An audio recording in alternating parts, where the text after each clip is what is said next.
Hukumandi yanga sukulu inachoka mufasho.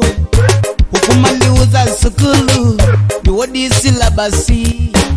Ukuzimba kukongola ukuzimba upausa mwananga.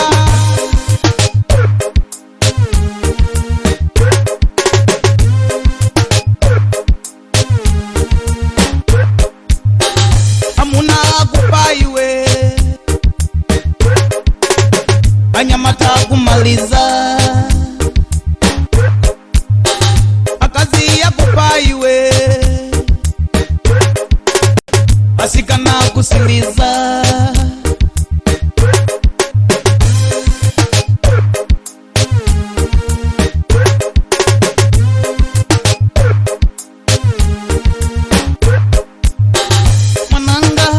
Mwananga iwe ukutawa sukulu inenda lama ndili nazo ukusanga uhule inenda lama ndili nazo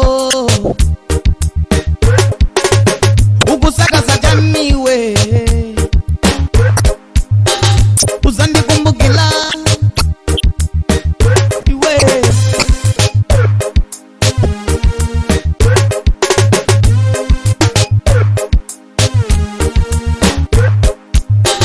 Amuna kupaiwe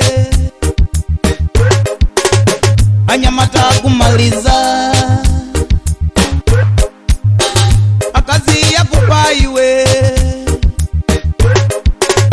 asikana kusiliza.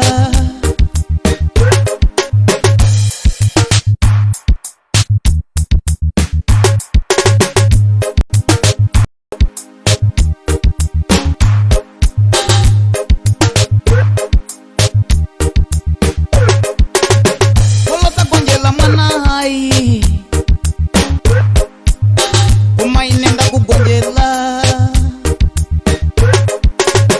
kitazomwe ukufuna inenda kugonjela